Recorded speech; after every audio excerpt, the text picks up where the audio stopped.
The mother who suddenly said, "I can't do this."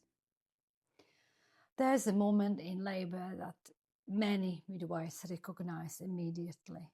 A woman who has been coping for hours suddenly looks up and says, "I can't do this."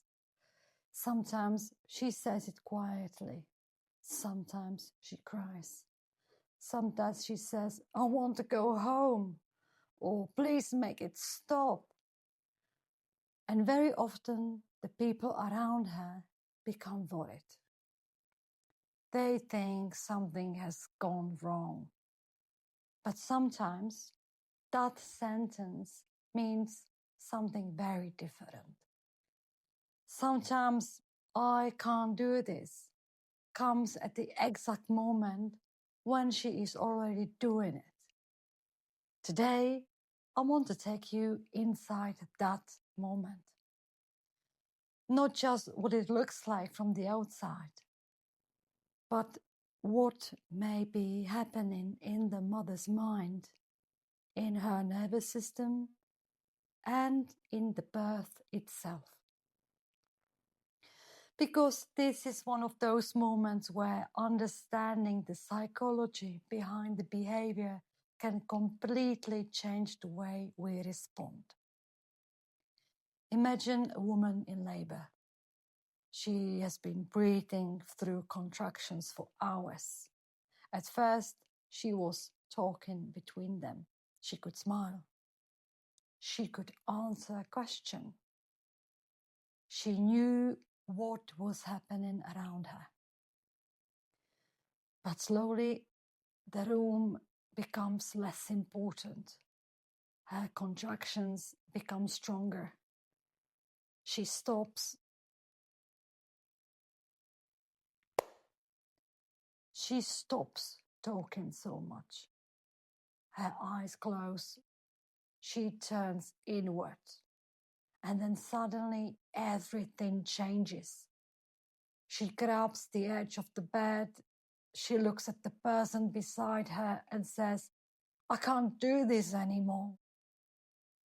For the people watching, it can be alarming. But for the woman herself, the experience can be even more intense. Her world has become very small. There is the contraction, the pain, the pressure, the next breath. And perhaps one thought, how much longer can I do this? This is where birth becomes deeply psychological. Pain is not just a physical sign. Pain is not just a physical signal. The brain is constantly interpreting what the sensation means. Am I safe? Is something wrong? Can I cope with this? Will this ever end? And those questions matter because pain and fear are closely connected. When we feel threatened, the sympathetic nervous system becomes more active. The body prepares to protect us. Our heart rate may rise, our muscles tense, our attention narrows. We become more alert to danger. The response is useful when we need to escape something, but labor is unusual. You cannot run away from a contraction. You have to move through it. And that can create very intense psychological conflict. Part of the woman may understand this is labor, this is expected. My body is doing what it's supposed to do. But another part, another much more primitive part of the brain may be saying, this is too much, make it stop. This is why telling a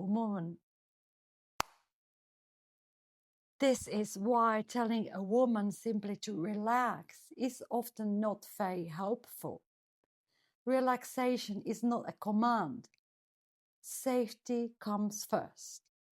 A woman is more likely to soften when her nervous system receives signals that she is safe. A familiar voice, a hand she trusts, sometimes explaining what is happening, dim light, privacy, a position where she feels less exposed.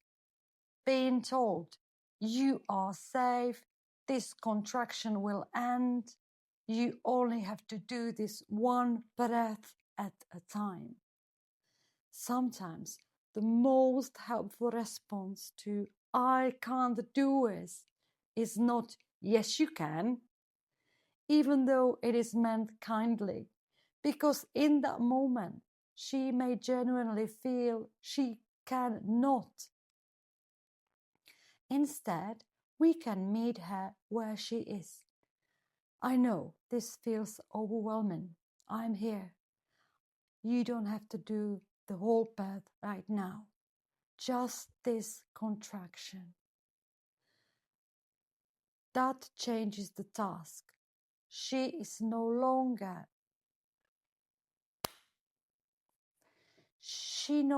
has to imagine another hour, another 10 contractions, the push-in, the birth. She only has to stay with this moment. And something interesting often happens around the most intense phase of labor. A woman may suddenly become restless. She may say she cannot continue. She may feel afraid. She may become emotional or irritable. She may shake. She may say things that sound completely unlike her. Clinically, we never assume that this automatically means she is close to birth. Every woman and every labor is different. Pain, exhaustion, fear, medication, complications, and many other things can affect behavior. But midwives often recognize that this sudden sense of being overwhelmed can appear during very intense labor, including around transition. And there is something almost paradoxical about it. The moment she feels least capable, maybe the moment her body is doing some of the hardest work.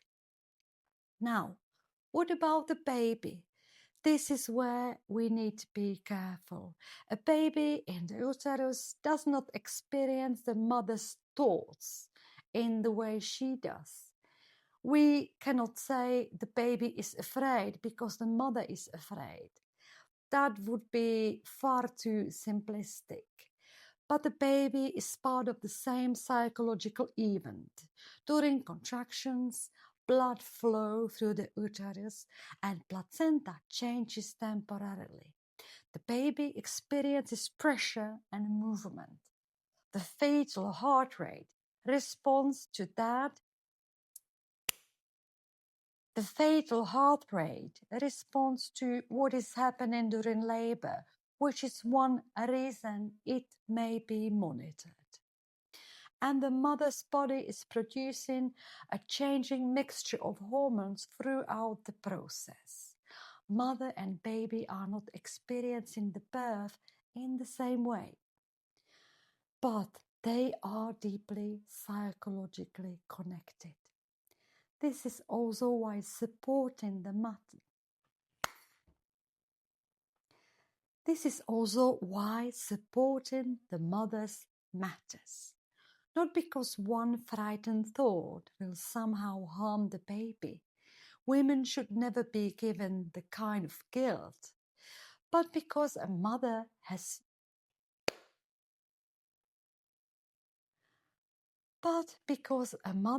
who feels supported, informed, and safe is having a very different psychological experience from a mother who feels alone, ignored, or powerless.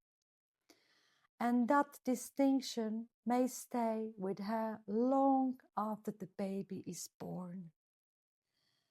Birth trauma is not simply about whether a birth was medically complicated. A birth can look completely normal on the paper and still be experienced as traumatic. And another birth can involve emergency intervention and still leave a woman feeling supported and respected. One of the biggest differences can be this. Did she feel that she had some control? Was she listened to? Did she understand what was happening? Did someone notice when she became afraid? Did somebody stay? Imagine again that mother.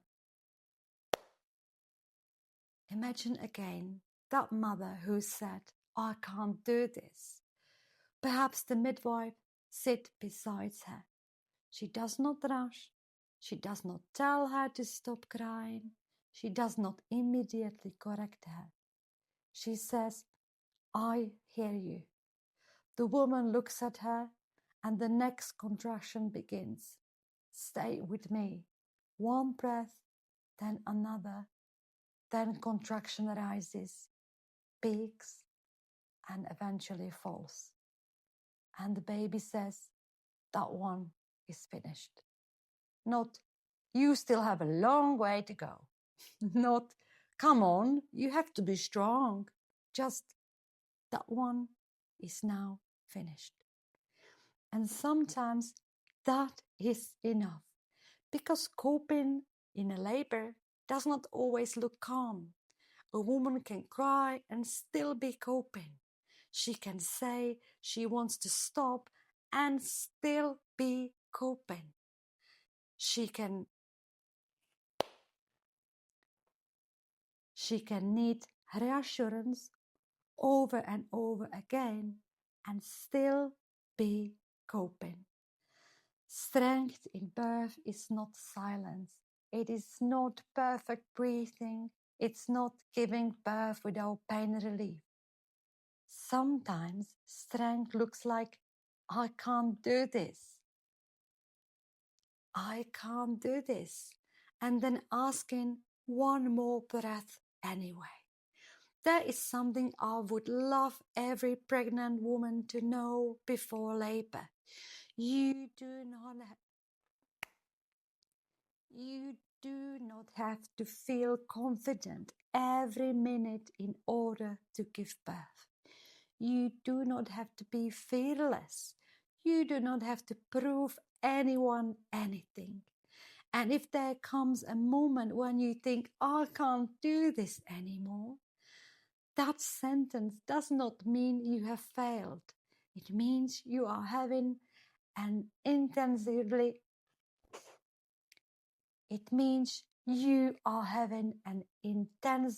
human response to an intensely demanding experience. And for the people beside a laboring woman, perhaps the better question is not how do we make her stop being afraid, but what does she need right now to feel safer? Because when we understand the need beneath the behavior, we respond differently. And sometimes the woman who says, I can't do this, does not need to be convinced that she can. She simply needs someone to stay with her until she discovers that she already is.